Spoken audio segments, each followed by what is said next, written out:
করতে গিয়ে তার গ্রহগুলোর কথাও চলে এসেছে। আমরা দেখেছি নক্ষত্র তৈরির প্রক্রিয়া গ্রহসমূহ সৃষ্টিতে সাহায্য করে এবং গ্রহসমূহের ভবিষ্যৎ নির্ভর করবে সূর্যের শক্তির উপর। এই শক্তি কিভাবে তৈরি হয় তা বের করতে হলে বর্তমান সময় থেকে প্রায় 450 কোটি বছর সামনের দিকে যেতে হবে।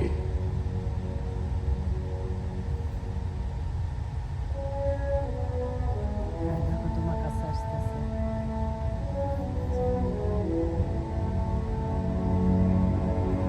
ধরো ধরো ধরো ধরো ধরো। একটি নক্ষত্র কিভাবে কাজ করে তা বোঝার জন্য নক্ষত্রের সবচেয়ে কাছাকাছি যাওয়া ছাড়া ভালো কোনো উপায় নেই। আবার পৃথিবীর বুকে বিরাজমান জীবনকে কিভাবে বাঁচতে সহায়তা করে সেটা বোঝার জন্য আমাদের নিজস্ব নক্ষত্র সূর্যের চেয়ে ভালো কোনো নক্ষত্র নেই।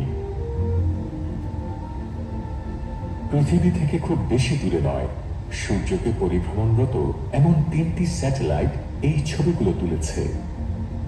এই ছবিগুলোতে দেখা যাচ্ছে স্যাটেলাইটগুলো সূর্যের সবচেয়ে বাইরের স্তর, যাকে করোনা বলে।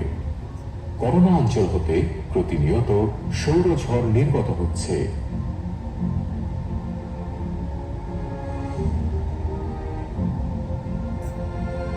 পৃথিবীর চারপাশ ঘিরে কক্ষপথের মধ্যে যে পথগুলো দেখছেন সেগুলো স্যাটেলাইটেরই পথ দেখায়।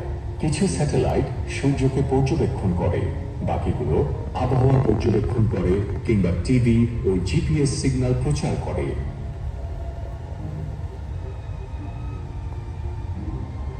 এই সূর্যের খুব কাছ থেকে যদি ছবি তোলা যায়, সেই ছবিটি সূর্যকে বড় গ্যাসের বল হিসেবেই প্রকাশ করবে।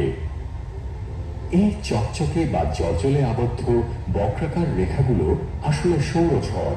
তাদের ঠিক নিচে অপেক্ষাকৃত শীতল অন্ধকার জায়গাগুলোকে সৌরদাগ বলে। একটি রৌদ্রোজ্জ্বল দিনে ছায়া থেকে বের হলেই সূর্য যে শক্তি তৈরি করে তা আমরা বুঝতে পারি, কিন্তু এই শক্তি কিভাবে তৈরি হয়? চলুন দেখি এই শক্তি কিভাবে তৈরি হয়। পানি ফুটন্ত অবস্থায় ঠিক যাওয়ার আগে একটি পাত্রের মধ্যে নিচ থেকে উপরে এবং উপর থেকে নিচের দিকে যেমন একটি ঘূর্ণায়মান পানির প্রবাহের সৃষ্টি হয়, সূর্যের পৃষ্ঠের ঠিক নিচে একই রকম প্রবাহের সৃষ্টি হয়। সূর্যের আরো গভীরে যদি যাই, আমরা গ্যাসের ঘূর্ণায়মান প্রবাহ দেখতে পাই, যা সূর্যের শক্তিকে বাইরে নিয়ে আসতে সাহায্য করে। মহাবিশ্বের একটি অন্যতম শক্তিশালী প্রক্রিয়া এই শক্তি সূর্যের কেন্দ্রীয় অঞ্চলে